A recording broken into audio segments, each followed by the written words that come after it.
Assalamualaikum warahmatullahi wabarakatuh. Hai teman-teman, perkenalkan nama saya Aisyah Fitri Bunga, dengan NIM 22104882010004 dari Prodi Bahasa Indonesia.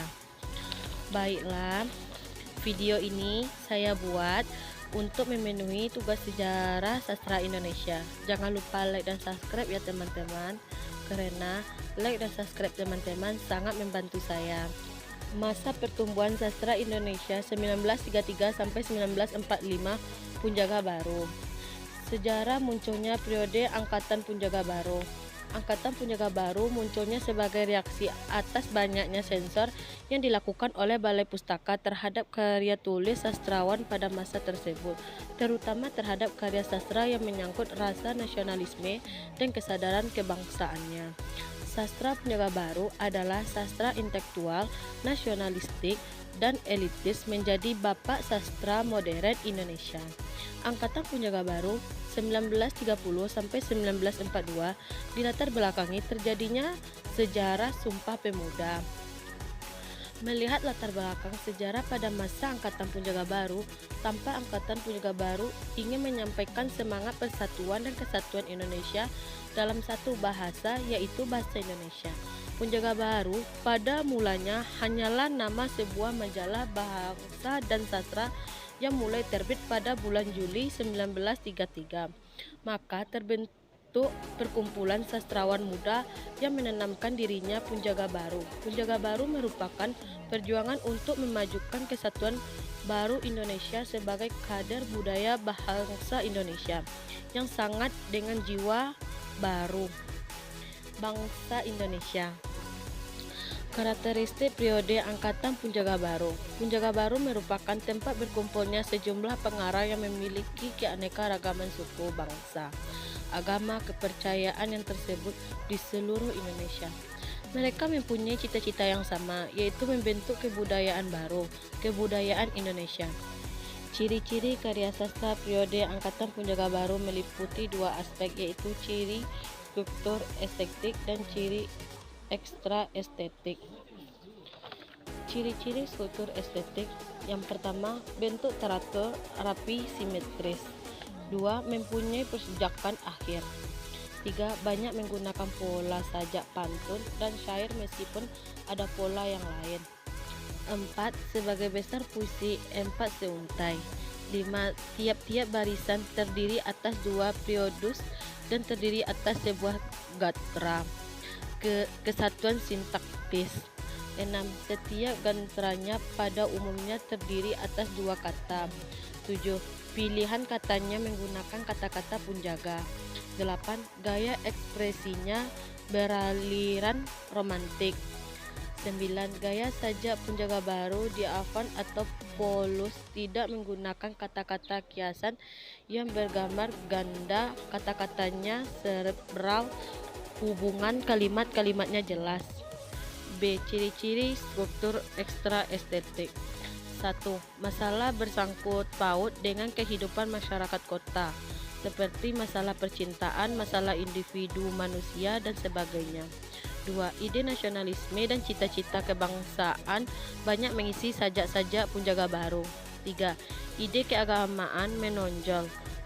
4. Curahan perasaan atau curahan jiwa tampak kuat, kegembiraan, kesedihan, kekecewaan, dan kebahagiaannya. 5. Sifat detektif masih tampak kuat. Adapun perbedaan antara karya sastra Punjaga Baru dengan Balai Pustaka dapat dilihat di bawah ini. Yang pertama, Balai Pustaka. 1. Belum mempunyai cita-cita yang didukung bersama, hanya membuat buku bacaan. 2. Belum ada bentuk esai dan pembagian puisi. 3. Belum ada bentuk drama. 4. Bahasa Melayu. 5. Belum bermutu sastra. 6. Didirikan oleh Belanda. 7. Dipimpin oleh orang Belanda. Punjaga Baru. 1. Sudah ada cita-cita yang didukung bersama. 2. Sudah ada bentuk esai, sonata, dan prosa lirik. 3. Sudah ada bentuk drama. 4. Bahasa Indonesia. 5. Bermutu sastra. 6. Didirikan oleh bangsa Indonesia. 7. Dipimpin oleh orang Indonesia. 8. Diilhami oleh Angkatan 80 di negeri Belanda. 1. Amir Hamzah. Amir Hamzah dipandang sebagai penyair terbesar pada masa sebelum perang. Oleh karenanya, H.B. Jasin menyebut sebagai raja penyair Punjaga Baru. Dua buah kumpulan puisi yang terkenal adalah Nyanyian Sunyi 1937 dan Buah Rindu 1941. Sebenarnya puisi-puisi dan Buah Rindu merupakan karya-karya pada awal penyairan Amir Hamzah. Namun karena dipandang kurang memiliki ke dalamnya emosi, puisi-puisi tersebut diterbitkan. Kemudian puisi-puisi yang terkumpul dalam Nyanyi Sunyi lebih menunjukkan hasil karya pemulaan dari penyairnya ketika ia baru mencoba penciptaan puisi. 2. Sultan Takdir Ali Shahbana. Sultan Takdir Ali Shahbana lebih dikenal sebagai tokoh prosawan angkatan Punjaga Baru daripada tokoh puisi. Prosa-prosanya terjadi salah satu tonggak baru dalam dunia prosa di Indonesia. Gagasan Sultan Takdir Ali Shahbana yang cemerlang lebih banyak dicetuskan lewat prosa-prosanya daripada lewat puisi-puisinya. Mulai dari layar terkembang Grota Azura sampai dengan Kalah dan Menang, dikemukakan gagasan-gagasan dalam berbagai bidang kehidupan. Puisi-puisi Sultan Takdir Ali Shahbana dikumpulkan dalam kumpulan puisi Terberang Megang. 3. Suman H.S. Hasibuan. Ia dilahirkan di Belgikis pada tahun 1904. Suman H.S. terkenal sebagai pengarang cerita detektif, seperti dalam karangan yang berjudul Mencari Pencuri Anak Perawan.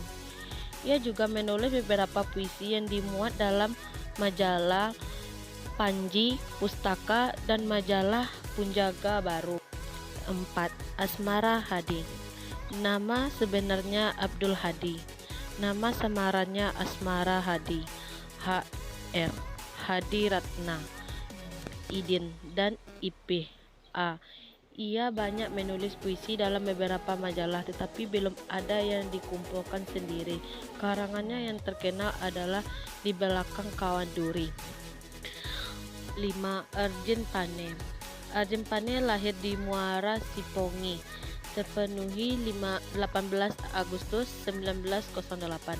Dalam tulisan-tulisannya, ia memakai nama samaran yang berbeda-beda, antara lain Dinata, Jiwa, Amada, Panji, MP, dan Karnot.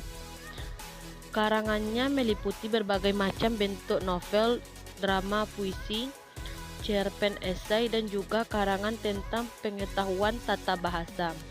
Salah satu karangan yang terkenal berjudul Belenggu 1940. 6. I Gusti Nyoman Putu Tisna, anak Agung Panji Tisna. Ia seorang pengarang dari Bali, beragama Hindu. Lahir di Singaraja 8 Februari 1908. Karangannya telah banyak diterbitkan. Sebagai besar karangannya mengambil tema yang berhubungan dengan adat, kepercayaan masyarakat Bali, dan dengan sendirinya mengambil latar belakang kehidupan di daerah Bali pula. Salah satu karangannya yang terpenting adalah berjudul Sukreni Gadis Bali. Hanya itulah materi yang saya sampaikan, semoga bermanfaat bagi teman-teman. Dan jangan lupa like dan subscribe-nya ya. Sekian, terima kasih. Assalamualaikum warahmatullahi wabarakatuh.